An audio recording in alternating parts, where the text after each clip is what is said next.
जय हिंद दोस्तों, कैसे हैं आप लोग। तो आज हम बात करने वाले हैं साल 2023 में आई एक ऑस्ट्रेलियन हॉरर मूवी के बारे में जिसका नाम है यूल नेवर फाइंड मी। दोस्तों इस फिल्म की कहानी काफ़ी अच्छी है जो कि आपको बेहद पसंद आने वाली है, तो आप इस वीडियो को अंत तक ज़रूर देखिएगा। फिल्म की स्टार्टिंग में हमें एक कार दिखाई जाती है जिसके शीशे पर ढेर सारा पानी आ रहा था क्योंकि बाहर बारिश हो रही थी और वहीं पे हम एक लड़की को भी देख पाते हैं जो कि बारिश में भीग रही होती है। उसके बाद सीन कट होता है और हमें पैट्रिक नाम का एक आदमी दिखाया जाता है जो कि अपने घर में होता है और वो रेडियो को सुन रहा था। उस रात बहुत तेज़ बारिश हो रही थी और तूफान भी आया था, लेकिन वो अपने घर में ही बंद था और रेडियो को सुन रहा था। हम देख पाते हैं कि पैट्रिक एक कैंपर वैन में रहता है, यानी कि एक छोटी सी व्हीकल जिसमें वो अपना गुजारा करता था। तभी अचानक से उसका कोई दरवाज़ा खटखटाता है। वो आवाज़ सुन के पैट्रिक कहता है कि बाहर जो कोई भी है वो यहाँ से चला जाए क्योंकि उसका कोई इरादा नहीं है दरवाज़ा खोलने का। ये कह के वो वापस चला जाता है और चेयर पे बैठ जाता है, लेकिन कुछ देर बाद फिर से एक नॉक आता है और इस बार वहाँ पे एक लड़की की आवाज़ भी आती है जो कि ये कहती है कि उसे मदद चाहिए तो वो जल्दी से दरवाज़ा खोले। ये सुनकर पैट्रिक दरवाजे पे जाता है और थोड़ा सा दरवाज़ा खोलता है और उससे पूछता है कि आखिर उसे क्या चाहिए। वो लड़की उससे कहती है कि बाहर बहुत तेज़ बारिश आ रही है और उसे आगे एक टाउन है वहाँ पर जाना है, तो क्या वो उसे लिफ्ट दे सकता है ताकि वो वहाँ पर सही सलामत पहुँच सके। पैट्रिक उससे कहता है कि वो बहुत ज़्यादा भीग रही है तो वो अंदर आ जाए, और जब वो लड़की अंदर आती है तो पैट्रिक उसे देखकर हैरान हो जाता है, मानो कि उसने पहले भी उसे कहीं पर देखा हो।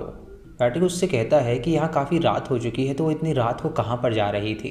ये सुन के वो लड़की उससे कहती है कि उसे बस अगले टाउन तक जाना है।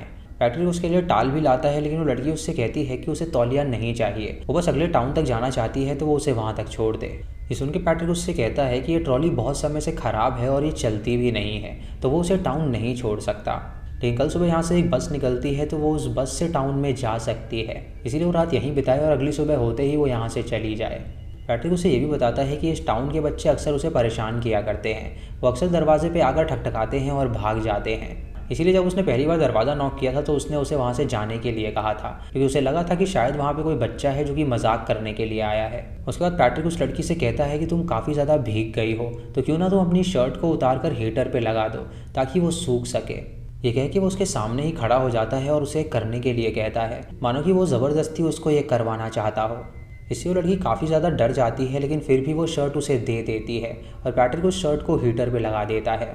उसके बाद पैट्रिक उस लड़की से कहता है कि आखिर वो यहाँ की तो नहीं लगती, तो वो कहाँ से आई है और उसका क्या मोटिव है। ये सुन के वो लड़की उसे बताती है कि वो बीच पे सो रही थी और बारिश की वजह से उसकी नींद खुली और इसीलिए वो यहाँ पर आ गई उससे मदद मांगने के लिए। पैट्रिक सुन के हैरान हो जाता है क्योंकि जो बीच था वो बहुत ही ज़्यादा दूर था और अगर वो बीच से यहाँ पर भाग कर आती तो उसे काफ़ी ज़्यादा मीलों का सफ़र तय करना पड़ता, जो कि नामुमकिन था। इसीलिए वो समझ जाता है कि ये लड़की कहीं ना कहीं झूठ कह रही है। लेकिन जब वो उस लड़की के पैरों पे देखता है तो वहाँ पर वो बीच की मिट्टी लगी हुई थी, जिससे वो कन्फ्यूज़ हो जाता है कि आखिर ये लड़की सच कह रही है या झूठ। उसके बाद पैट्रिक उस लड़की को एक ड्रिंक देता है, लेकिन वो लड़की उससे कहती है कि उसे ये ड्रिंक नहीं पीनी है। वो उससे उसका फ़ोन मांगती है ताकि वो एक कॉल कर सके, लेकिन पैट्रिक उससे कहता है कि उसके पास यहाँ पे कोई फ़ोन मौजूद ही नहीं है। तभी वो अपनी जेब से कुछ कॉइन्स निकालता है और उसके सामने रख देता है और उससे कहता है कि यहाँ से थोड़ी दूर एक फ़ोन बूथ है जहाँ पे जाकर वो कॉल कर सकती है। लेकिन दिन रात को वो फ़ोन बूथ बंद हो जाता है, जिसके कारण उसे रात यहीं बितानी पड़ेगी। वो ये भी कहता है कि उसके पास उस फ़ोन बूथ की चाबी है, अगर वो चाहे तो वो उसके साथ वहाँ पर चल सकता है। लेकिन विजिटर उसे मना करती है और वहाँ से जाने लगती है। लेकिन जब वो देखती है कि बाहर बहुत तेज़ तूफान आ रहा है तो वो वहीं पर रुकने का प्लान बनाती है। तभी वो पैट्रिक की ट्रॉली में कई सारी पड़ी हुई चीज़ों को देख पाती है, जिससे उसे लगता है कि शायद ये उसकी वाइफ की रही होंगी। तभी पैट्रिक उससे कहता है कि क्यों ना वो गर्म पानी से जाकर नहा ले, जिससे कि उसका शरीर साफ भी हो जाएगा और तब तक उसकी शर्ट भी सूख जाएगी। तभी वो उसके सामने आके खड़ा हो जाता है, मानो कि वो उसे फोर्स कर रहा हो। ये सुन के वो लड़की घबरा जाती है और ना चाहते हुए भी बाथरूम में चली जाती है नहाने के लिए। हम यहाँ पे नोटिस कर पाते हैं कि ट्रॉली के ऊपर से कुछ ऐसी आवाज़ें आ रही थी मानो कि उसके ऊपर कोई चल रहा हो, जिसकी वजह से उस लड़की को और ज़्यादा डर लग रहा था। पैट्रिक भी ये सोचने में मजबूर था कि आखिर इतनी रात को वो लड़की यहाँ पर कैसे आ गई है, और उसके मुताबिक वो बीच से आई है, लेकिन बीच तो बहुत ही दूर है और उसने उस लड़की को कहीं पे देखा है, लेकिन उसे याद नहीं आ रहा होता कि आखिर उसने कहाँ पर उसे देखा है। इधर उस लड़की को ये लग रहा था कि पैट्रिक उसके सामने बार बार आके खड़ा हो जा रहा था, जिसकी वजह से वो काफ़ी डरी हुई थी और उसे लग रहा था कि उस आदमी के साथ ज़रूर कोई ना कोई गड़बड़ है। अब इन दोनों को एक दूसरे पे शक होता है और कहीं ना कहीं दोनों को लग रहा था कि कोई ना कोई गड़बड़ ज़रूर है। जब वेटर बाथरूम में नहा रही होती है तो उसके सर से ढेर सारा खून निकलने लगता है, लेकिन तभी वो होश में आती है और उसे लगता है कि शायद ये उसका हेलुसिनेशन है। जब वो लड़की नहाकर वापस आती है तो वो देखती है कि पैट्रिक उसके लिए सूप तैयार कर रहा है। तभी पैट्रिक उसे एक स्वेटर भी देता है पहनने के लिए और लड़की उससे पूछती है कि आखिर ये किसका स्वेटर है। तो वो उसे बताता है कि वो उसकी एक्स गर्लफ्रेंड का स्वेटर था। ये सुन के विजिटर उस स्वेटर को तुरंत पहन लेती है। उसके बाद पैट्रिक उस लड़की से पूछता है कि क्या उसकी शादी हो गई है, जिसे सुन के वो लड़की उससे कहती है कि वो अपना ख्याल तो ढंग से नहीं रख पाती तो वो अपने पति का ख्याल कैसे रखेगी, इसीलिए उसने अभी तक शादी नहीं करी है। वो बस इस शहर से उस शहर घूमती रहती है और अपने आप को इस सिचुएशन में फंसा लेती है जिससे कि निकला ना जा सके। जैसे कि वो यहाँ पर फंस गई है और यहाँ से उसका निकलना मुश्किल होता जा रहा है। उसके बाद वो लड़की पैट्रिक से पूछती है कि वो रात को 2 बजे तक क्यों जगा हुआ था। ये सुन के पैट्रिक उसे बताता है कि वो बहुत अकेला हो गया है जिसकी वजह से उसे नींद आना बंद हो गई है। उसके बाद पैट्रिक उसे सूप देता है पीने के लिए, लेकिन वो उसे नहीं पीती क्योंकि शायद उसे पैट्रिक पे बिल्कुल भी विश्वास नहीं था। तभी अचानक दरवाजे पे नॉक होता है और ये सुन के पैट्रिक डर जाता है और विजिटर से पूछता है कि क्या उसने किसी को यहाँ पर बुलाया है। तो विजिटर उससे कहती है कि उसके साथ कोई भी नहीं है। ये सुन के पैट्रिक दरवाजे के बाहर देखता है लेकिन उसे वहाँ पर कोई भी नहीं नज़र आता, जिससे वो समझ जाता है कि शायद बच्चे ही उसके साथ प्रैंक कर रहे होंगे, इसीलिए वो तुरंत दरवाजे को लॉक कर देता है। उसके बाद पैट्रिक विजिटर को देखता है जो कि उसके दिए हुए सूप को कहीं और डाल रही थी और ये देखकर वो समझ जाता है कि उसे उस पर विश्वास ही नहीं है, जिसकी वजह से वो उसका दिया हुआ खाना तक नहीं खा रही थी। पैट्रिक उससे कहता है कि उसे वो खा लेना चाहिए था क्योंकि उसने उस खाने के अंदर कुछ भी नहीं मिलाया था। वो लड़की ये सुन के उससे कहती है कि वो ऐसा नहीं करना चाहती थी लेकिन फिर भी उसने ऐसा किया क्योंकि अभी भी उसे उस पर विश्वास नहीं हो रहा है। जिसकी वजह से पैट्रिक एक टॉर्च लेकर आता है और उस लड़की से कहता है कि अगर वो चाहे तो वो यहाँ से जा सकती है। ये सुन के विजिटर उससे कहती है कि वो यहाँ से नहीं जाना चाहती और वो उसे मिल के उस फ्यूज़ बॉक्स को ठीक करने के लिए कहती है ताकि वहाँ पे दोबारा से लाइट आ सके। उस लड़की को कहीं ना कहीं ये लग रहा था कि वो आदमी बिल्कुल सही है और वो खामखा ही उस पर शक करी जा रही है, इसीलिए अब वो उसके साथ फ्रेंडली होने की कोशिश करने लगती है। उसके बाद वो दोनों फ्यूज़ बॉक्स ढूंढते हैं और उसे ठीक करने लगते हैं। पैट्रिक आगे होता है और वो लड़की टॉर्च पकड़ी हुई थी, लेकिन तभी उसकी टॉर्च उसके शर्ट पे पड़ती है और वो देखती है कि पैट्रिक के कपड़े पे खून लगा हुआ है और साइड में एक हथौड़ा भी पड़ा था जिसके ऊपर खून लगा था। ये देखकर वो काफ़ी डर जाती है और उसे लगता है कि शायद वो कोई कातिल है, लेकिन वो उसके पीठ पे खून जो लगा था उसे ठीक करने के लिए दवाइयाँ लेने के लिए जाती है। जब वो बाथरूम में जाती है मेडिसिन लेने के लिए तो वहाँ पर उसे एक मेडिसिन बॉक्स में कई सारी ईयरिंग्स नज़र आती हैं, जिसमें से एक ईयरिंग उसकी खुद की होती है। ये देखकर वो चौंक जाती है और उसे समझ में नहीं आता कि आखिर यहाँ पे हो क्या रहा है। वो तुरंत बाहर आके पैट्रिक से झगड़ा करने लगती है और उससे पूछती है कि आखिर उसने उसकी ईयरिंग क्यों चुराई। पैट्रिक उससे कहता है कि वो उसे पहली बार देख रहा है और ऐसा हो ही नहीं सकता कि उसने उसकी ईयरिंग चुराई हो। अंदर जितनी भी ईयरिंग्स हैं उसमें से एक भी ईयरिंग उसकी नहीं हो सकती। ये सुन के वो लड़की काफ़ी डर जाती है और वो तुरंत वहाँ से जाने का मन बनाती है और वो उससे कहती है कि वो ट्रॉली का दरवाज़ा खोले ताकि वो वहाँ से जा सके, लेकिन पैट्रिक उससे कहता है कि उसका दरवाज़ा ऑलरेडी खुला हुआ है और अगर वो वहाँ से जाना चाहती है तो वो तुरंत चली जाए। वो खुद यहाँ पर आई थी मदद मांगने के लिए और उसने उसकी मदद भी करी, लेकिन वो ऐसा प्रिटेंड कर रही है जैसे वही गलत है। वो ये भी कहता है कि आखिर ऐसे ही लोग क्यों आ जाते हैं मेरे पास मदद मांगने के लिए और बाद में ऐसा प्रिटेंड करते हैं कि वही गलत है। अगर वो लोग उसके पास आएंगे ही नहीं तो वो उनकी कभी मदद कर ही नहीं पाएगा। ये सुन के वो लड़की जब दरवाज़ा खोलती है तो देखती है कि वहाँ पे बहुत ज़ोर से तूफान आ रहा है, इसीलिए वो फैसला करती है कि वो वहाँ से नहीं जाएगी। वो पैट्रिक से माफ़ी भी मांगती है और उससे कहती है कि उसे उसके साथ ऐसा बर्ताव नहीं करना चाहिए था। पैट्रिक उसे माफ़ कर देता है और उसके बाद वो उसके साथ पत्ते खेलने लगता है, जहाँ पर वो उसे बताता है कि दरअसल उसकी शादी हो चुकी थी, लेकिन उसकी वाइफ एक ड्रग एडिक्ट थी जिसकी वजह से उसने ओवरडोज ले लिया था। उसे ये भी बताता है कि उसकी वाइफ उसे पहली बार गैस स्टेशन पे मिली थी और वहाँ पर उसकी वाइफ ने उससे मदद भी मांगी थी। उसे काफ़ी ज़्यादा भूख लगी थी तो उसने उसे चिप्स के पैकेट दिलाए थे और वहीं पे उनकी फर्स्ट डेट हुई थी और उनमें प्यार भी हो गया था। पैट्रिक की बातें सुन के लड़की को उस पर यकीन होने लगता है और जैसे ही वो लड़की को ड्रिंक ऑफर करता है वो लड़की इस बार उस ड्रिंक को पी लेती है।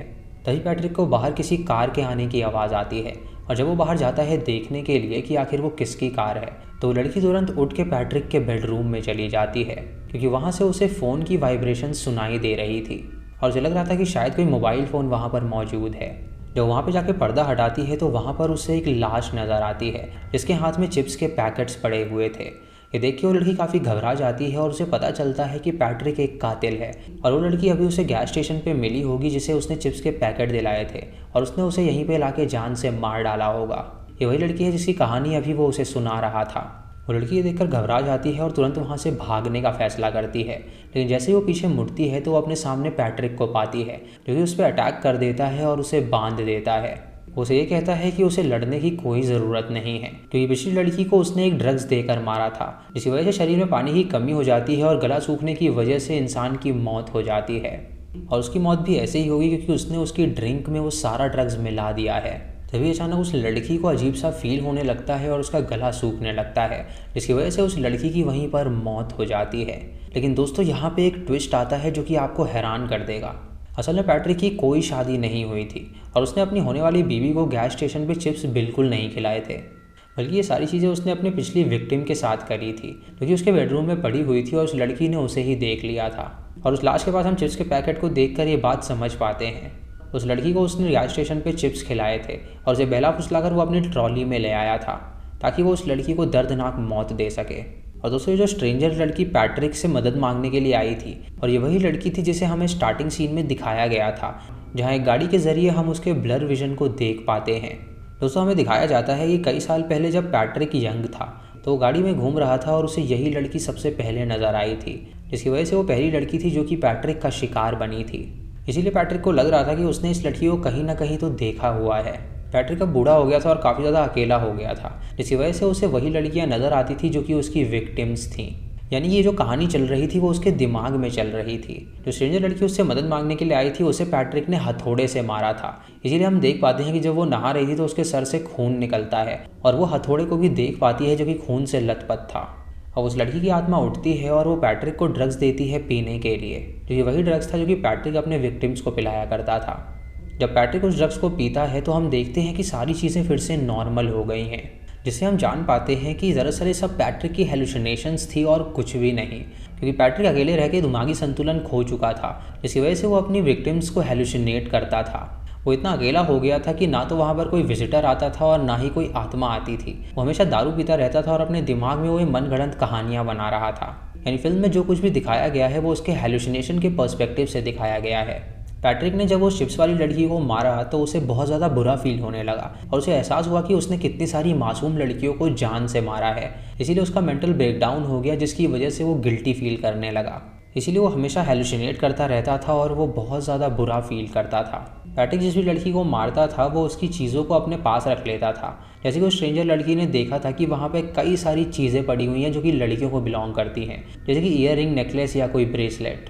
पैट्रिक इतना ज़्यादा अकेला हो गया था जिसकी वजह से वो हेलुसिनेट करने लगा था और अब उसने वो ड्रग्स भी पी लिया था जिसकी वजह से उसकी भी मौत हो जाएगी। तो कुल मिला के वो एक सीरियल किलर था जो कि लड़कियों को मारता था और वो बहुत ही गिल्टी फील करने लगा था, इसीलिए वो हेलुसिनेट कर रहा था। दोस्तों इसी के साथ ये मूवी यहीं पर ख़त्म हो जाती है। दोस्तों मूवी का नाम भी यही है, you will never find me, यानी कि उसको कोई मिल ही नहीं सकता क्योंकि वो ऐसी सुनसान जगह पर है जिसकी लाश ढूंढना नामुमकिन है। ये फिल्म काफ़ी यूनिक है और बहुत ही कम स्टार कास्ट में इसे बनाया गया है। एक ही जगह पे इस फिल्म को शूट किया गया है और इसका सस्पेंस एंड तक बना रहता है, तो आप इस फिल्म को एक बार ज़रूर देखिएगा। तो दोस्तों ये थी आज की वीडियो। अगर आपको वीडियो पसंद आई हो तो आप हमें कमेंट सेक्शन में ज़रूर बताइएगा। चैनल पे नए हैं तो इसे सब्सक्राइब करें और बेल आइकॉन दबाएं नोटिफिकेशंस के लिए। और दोस्तों वीडियो को लाइक और शेयर करना बिल्कुल मत भूलिएगा। तो मैं मिलता हूँ आपको अगली वीडियो में, तब तक के लिए जय हिंद।